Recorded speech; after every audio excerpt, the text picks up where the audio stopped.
We spend so much of our time and energy trying to optimize everything, right? Our diet, our exercise routine, our sleep. And yeah, that's all super important. But what if the single biggest lever you could pull for a long and healthy life isn't on your plate or in your gym? What if it's something we've been almost completely ignoring? I know that sounds dramatic, but it's not an exaggeration. This is a cold, hard scientific finding.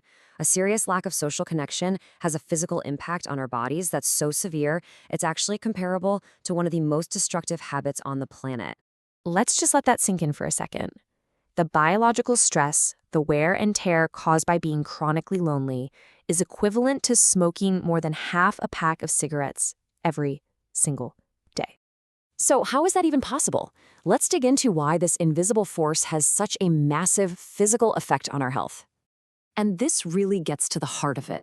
You can be doing everything else right, eating clean, hitting the gym, taking all the supplements. But if you're socially disconnected, you are leaving a huge vulnerability in your health. So, where's the proof? Well, for that, we're going to turn to one of the most incredible studies on human life ever conducted. Okay, get this. For over 80 years, researchers at Harvard followed the lives of 724 men, and then eventually their families too. They tracked everything: their health, their jobs, their happiness. We're talking blood samples, brain scans, thousands of interviews. So after all that, after decades and decades of data, what was the number one thing they found? It wasn't about their cholesterol levels in their 50s. It wasn't about how much money they made or how famous they became. The clearest, most consistent message from 80 years of research was this: the quality of our relationships is the single most powerful predictor of our long-term health and happiness. Period. And when you look at the biology, the effects are just profound. When we have strong social bonds, our nervous systems are calmer. Our brains actually decline more slowly.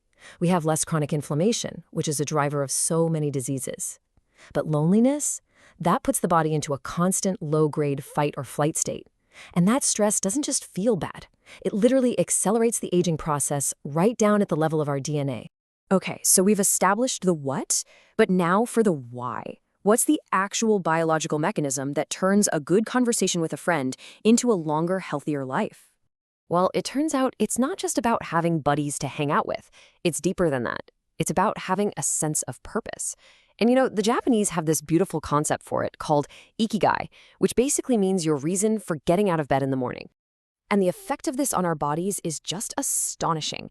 Studies show that people who have a high sense of purpose have way stronger immune systems and lower levels of stress hormones like cortisol. It's a real, measurable biological advantage. So here's the bottom line. Your mindset is giving your body direct instructions. When your brain gets the signal that your life has meaning and purpose, it literally shifts its resources. It tells your body, hey, we're in this for the long haul, prioritize repair. But without that purpose, the body can start to shift the other way, towards decay. All right, so we've covered the what's and the why. That's the heavy stuff. Now for the part that really matters, the how. How do we actually start building this critical part of our health? And the absolute best way to think about this is to reframe it as social fitness. Just like physical fitness, it's not something you just achieve one day and you're done. It's a practice. It's a muscle that you have to train regularly and intentionally. And just like any good workout plan, we've got a simple, powerful routine for you. It's built on 3 core exercises: the 3 deep rule, micro connections, and finding your tribe. So let's break that down real quick. First, the 3 deep rule. Ask yourself right now, who are the 3 people you could call at 2 in the morning if you were in a real crisis? Pinpoint them. Then make it a non-negotiable part of your week to invest in those relationships. Next up, micro-connections. Don't ever underestimate the power of a quick chat with the person who makes your coffee or your neighbor. These little moments are proven to significantly lower your daily stress levels. And finally, find your tribe. Go join a club, a team, a volunteer group, anything. Sharing a purpose with other people is the ultimate longevity multiplier. So as we start to bring this all together, it's really important that we reframe how we even think about this whole quest for a long life. We have this image, right, of the journey to 100 being some kind of solo race against time. But all the data, all the science, it shows the complete opposite. It's not a race at all. It's a group walk. It's something we do together. And here's the big takeaway. The one thing to remember from all of this: your relationships, they are not a luxury. They're not something you get to when you have more time. Your community is your most essential form of health insurance. It's what protects you. So that really just leaves us with one final very simple question to think about. Who is walking with you?